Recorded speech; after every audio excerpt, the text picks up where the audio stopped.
Ei, gente! Bom dia! Estamos aqui pela TV Horizonte, a TV de Nossa Senhora da Piedade, a nossa padroeira. Um abraço para você, minha amiga dona de casa, companheira de todas as manhãs, recebendo o nosso abraço e o desejo de muita paz e muita alegria. A meteorologia continua prevendo chuvas para tarde aqui em Belo Horizonte, ou seja, o dia continua nublado, né? Com alguns pinguinhos caindo na cidade, não é aquela chuva, né? Ontem nós tivemos chuva forte em alguns locais da cidade, principalmente a região de Venda Nova, né? Mas hoje a meteorologia está prevendo chuvas, né, para a parte da tarde e uma temperatura de até 27, 28 graus em Belo Horizonte. Em algumas cidades da região metropolitana, a temperatura pode chegar até 30 graus, né? Mas estamos esperando a chuvinha. Eu sei que a chuva não foi muito boa para o pessoal ali da região de Mateus Leme, né? Também lá em Capelinha, né? E ainda o sofrimento do pessoal lá da cidade de Petrópolis, né? Eu fico, no Rio de Janeiro, né? Eu fico imaginando, sabe? Eu sei que tinha um dinheiro para o governo do estado do Rio de Janeiro gastar nessas cidades que sofreram muito com chuvas. E em Petrópolis já teve um caso, né, com muita gente morta no início do 2005, 2006. Né? Foi um negócio sério, né? E não só Petrópolis, mas outras cidades, né, ali do Rio de Janeiro tivemos, essas cidades que estão, né, no chamado quadrilátero, né, de montanhas do Rio de Janeiro ali, né? Mas eu fico imaginando, né? Eu também me preocupo muito porque as prefeituras esqueceram que não deveriam, né, deixar habitar certos lugares em certas cidades. Por exemplo, aqui em Sabará, por exemplo. Veja Sabará. Você passa pela estrada de Sabará, você vê pessoas morando em locais inapropriados, né? E fazem casas grandes, etc. Tal. Se aquilo desce com a chuva, igual nós tivemos aí uma chuva intermitente aí de muitos dias, né? Aí esses barrancos começam a ceder, né? E aí vem o problema, porque as casas estão lá, né? Se você vê a situação de Sabará, é uma situação quase igual que nós estamos encontrando lá na cidade de Petrópolis, que é uma cidade bonita, gostosa, tem uma temperatura agradável, muito boa, chamada Cidade Imperial, porque ela foi habitada pelos nossos imperadores, né? Fizeram lá um palácio muito bonito, tem lá o Hotel da Quitandinha, tem a Casa de Santos Dumont, que morou lá, né? Uma casa muito interessante. Então, tudo isso. Agora, tem locais que estão sendo habitados inadvertidamente, né? E que pode acontecer sempre um caso desse, né? E aí desce uma água do jeito que desceu, né? Com barro, com tudo que tem direito, né? E coloca a cidade, já são hoje 104 mortes confirmadas e mais de 100 desaparecidos. É um negócio sério, né? É um negócio muito sério. E a gente fica muito preocupado com isso e eu fico preocupado com outras cidades que têm o mesmo drama de moradias em locais inadequados, né? Em locais que não deveriam ser habitados. Infelizmente, foi habitado e agora, né, nós pagamos o preço dessa irresponsabilidade. Vai tudo bem, muito bem, muito bem, muito bem, muito bem, muito bem, bem. Com pílulas de Lucem. Sabe aquela dorzinha urinária, aquela sensação de queimação e ardor? Pílulas de Lucem. São antissépticas das veias urinárias e você encontra em todas as farmácias e drogarias da cidade. Olha aqui, está em vigor o novo modelo de ensino médio brasileiro. A mudança no currículo escolar deve ser concluída em 2024 e promete melhorias para a formação dos alunos. Quem fala sobre o assunto é o repórter André Cristino. André. Os alunos do primeiro ano do ensino médio já estão com um calendário diferente. é que entraram em vigor as mudanças impostas pela Lei 13.415, sancionada há 5 anos, e que modifica o ensino médio no Brasil. O novo ensino médio aumentou o tempo de horas-aulas. O mínimo permitido passou de 800 para 1.000 horas por ano. Além disso, 40% das horas de aula no ensino médio são naquelas matérias básicas, como português, matemática, física, química e biologia. Os outros 60% terão que ser de aulas para o desenvolvimento do aluno enquanto pessoa e também em áreas que ele tem mais aptidão, como exatas, humanas ou ciências naturais. A reestruturação do currículo permitiu oferecer disciplinas mais práticas para os alunos. É um trabalho cada vez maior dentro da área, interdisciplinar e também interáreas. Então você não está só linkado às ciências da natureza, você está ali linkado às ciências da natureza e ao mesmo tempo ciências humanas está trabalhando ali junto a outros aspectos, né? Você tem componentes como Libras, por exemplo, você está trabalhando linguagens, né? Componentes como cinema, que eu falei antes, você está trabalhando ali a tecnologia, a linguagem, tudo ao mesmo tempo. Então, essa é uma diferença. A proposta neste colégio é que as matérias básicas sejam dadas em sua maioria no primeiro ano. No segundo e terceiro, a predominância será de matérias específicas de cada área de interesse. Isso ajudaria em casos do aluno querer mudar de linha de estudo. Se ele começou na primeira série trilhando ciências humanas e aí de repente no final do ano ele descobre que o que ele gostaria mesmo era de ciências exatas ou de ciências da natureza, ele pode trocar na segunda série. Por isso a escola teve o cuidado de colocar nessa primeira série um componente só, que ele vai escolher a trilha, além dos componentes eletivos. A partir da segunda série é que isso vai aumentando o leque. Porque caso o aluno ele reflita e resolva mudar de ideia, ficou um componente para trás que ele vai poder resgatar e continuar a trilha dele a partir da segunda série do ensino médio. Luísa aprovou a mudança no currículo. Eu gostei bastante, eu acho que tem muito a acrescentar para o nosso futuro na área financeira, na área de empreendedorismo. A gente tem Libras também, né? Então eu gostei bastante. Em outros países, as habilidades dos alunos são estimuladas mais cedo do que no Brasil. A reforma no ensino médio é uma tentativa de capacitar os estudantes em áreas que eles tenham mais interesse e possam se especializar para uma profissão. Nos componentes de aprofundamento que eu vou fazer ao longo da minha trilha, eu vou pegar aquele conteúdo, digamos assim, e eu vou ressignificar isso. Eu vou ver o que isso vai me servir na prática, o que isso vai modificar a minha vida, vai me ajudar a modificar o mundo no qual eu vivo. Então, a aplicação do conhecimento. E isso é que é o mais importante. Então, se você tem pessoas que saibam para que elas estão estudando, elas também vão ser, mais tarde, cidadãos que saibam o que eu estou fazendo na vida, qual é o meu papel no mundo, o que eu posso fazer para contribuir para um mundo melhor. Então, isso é que é o mais importante, é você trazer para a realidade aqueles conhecimentos que até então estavam desconectados da realidade. Pois é, isso é muito importante. Essa reforma é muito importante. Esse novo ensino médio é muito importante. Porque muitos alunos, né, eles já nascem predestinados a ter um dom. Né? O dom ou a vocação é uma coisa muito interessante, muito importante. E que eu chamo a atenção dos pais. Antigamente, as crianças, ao brincar, hoje a criança quase que não tem mais esta oportunidade de brincando, né, demonstrar a sua vocação. Não é verdade? Quantas crianças que gostavam de brincar de médico quando era menino, né? Era criança. Eu sou médico e gostava de brincar de médico, gostava de receitar. Quer dizer, isso já é uma vocação para a medicina, né? Outros que gostavam de consertar já é uma vocação para engenharia mecânica e assim por diante, né?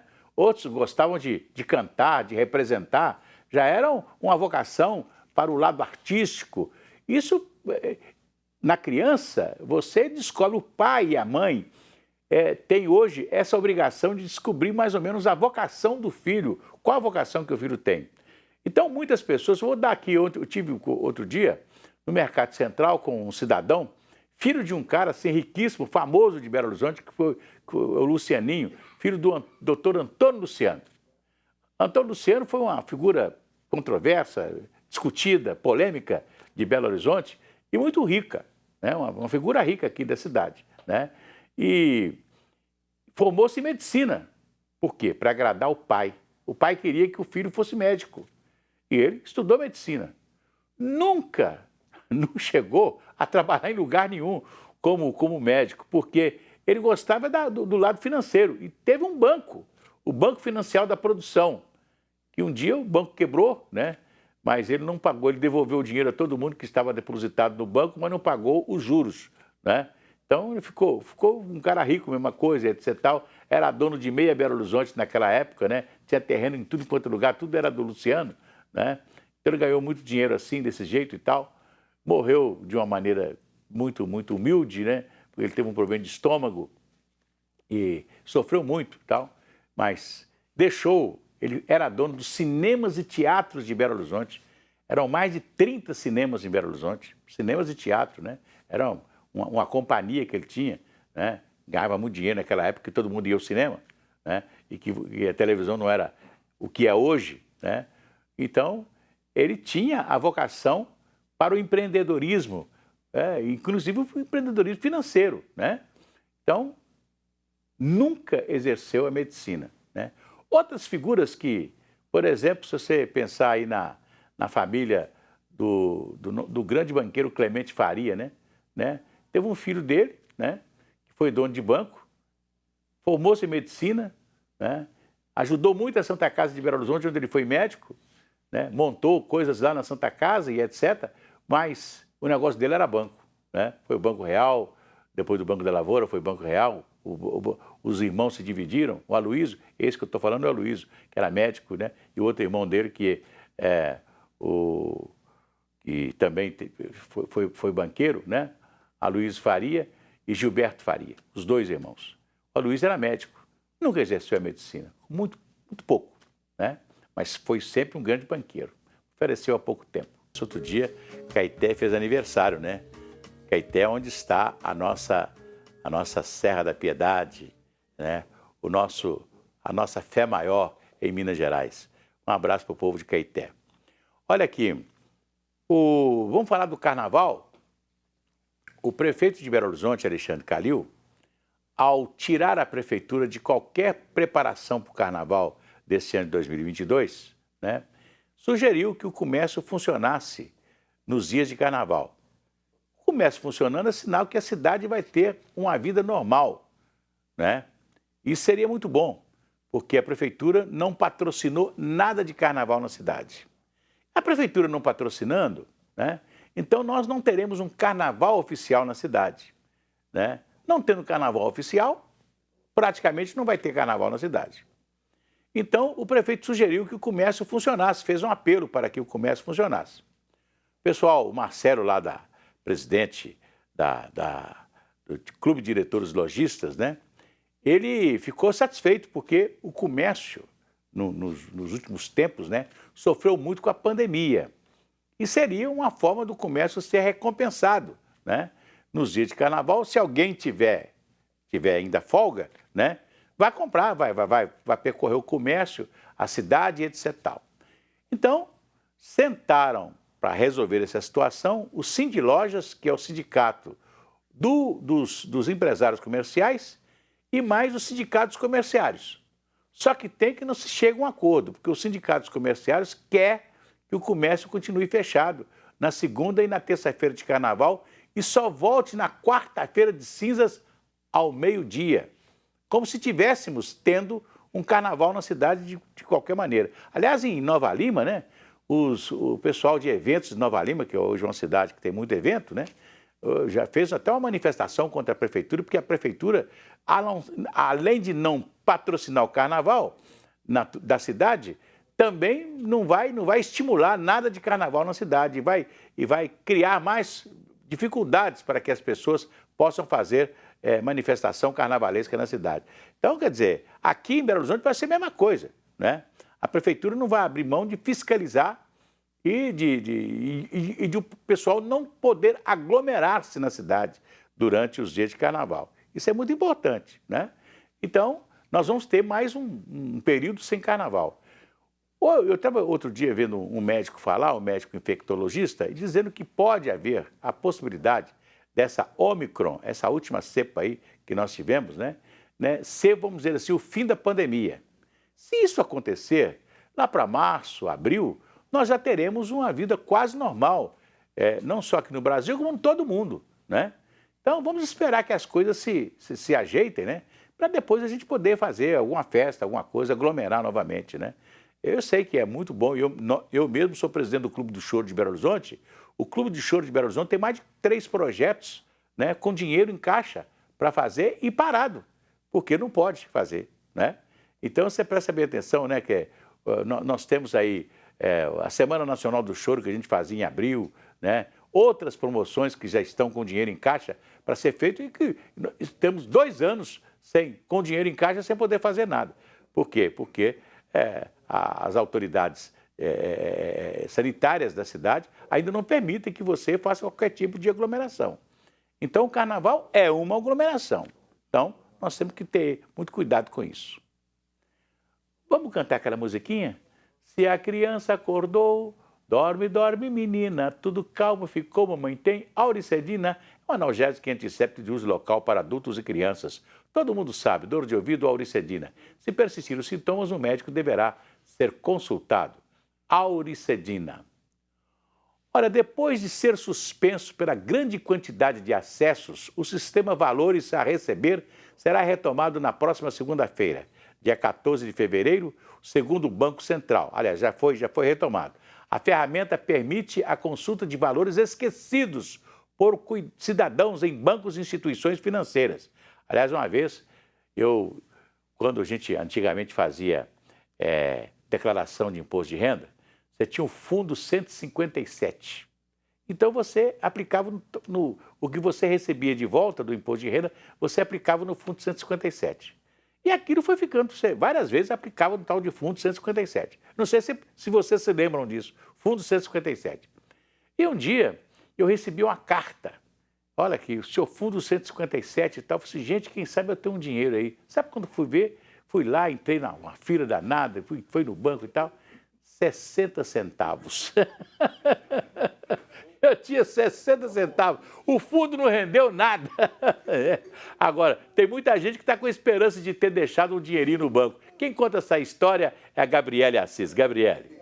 Os valores a receber correspondem a diversas situações. É um serviço que foi disponibilizado para as pessoas, tanto físicas, né, quanto jurídicas, poderem consultar se tem algum saldo disponível em alguma conta esquecida, né, uma conta que a pessoa esqueceu de fechar, ou que fechou e havia um saldo e não resgatou esse saldo, seja essa conta corrente, conta de poupança. E também há saldos que podem estar disponíveis em contas onde a pessoa teve ali uma reversão, um estorno de uma cobrança indevida, né, por parte da instituição financeira, do banco, de uma taxa, né, de um valor indevido que foi cobrado e depois foi estornado, foi devolvido à pessoa, então acabou ficando com esse crédito. E também há saldos que são em função de, por exemplo, cotas, né, de cooperativas de crédito, de capital de cooperativas de crédito, até mesmo aquelas sobras que são distribuídas e que muitas vezes cooperados esquecem desses valores. E há também uma outra questão que as pessoas devem estar atentas a essa eventual disponibilidade de recursos, né, por menor que seja a quantia, em casos de consórcio também. A partir do dia 14 de fevereiro, é preciso acessar o sistema Valores a Receber do Banco Central e usar o CPF ou CNPJ para consultar se há valores disponíveis. Caso positivo, o sistema vai informar a data para a transferência, que será a partir do dia 7 de março. Para acessar a plataforma, é necessário ter o login do meugov.br. Segundo o Banco Central, as instituições financeiras devem retornar cerca de 8 bilhões de reais aos clientes. Para o economista, esse dinheiro extra pode ser usado para quitar dívidas. Tem que se ver, primeiramente, se o valor é um valor considerável, um valor que dê para quitar alguma dívida, um valor que dê, então, para ser utilizado para amenizar, reduzir um grau de endividamento. Acho que essa deve ser a prioridade. Pagar uma conta, né, imprescindível, que não pode ser adiada. Caso não haja valores a receber, Uma alternativa para pagar as dívidas nesse momento é recorrer ao dinheiro do PIS/PASEP, o abono salarial que começou a ser liberado no dia 8 de fevereiro. De acordo com o governo federal, 23 milhões de brasileiros têm direito aos abonos. Trabalhadores privados recebem o PIS em uma conta na Caixa Econômica Federal. É possível consultar os valores e movimentá-los pelo aplicativo Caixa Trabalhador. Já os funcionários públicos recebem em uma conta no Banco do Brasil e é possível consultar o pagamento no site do banco.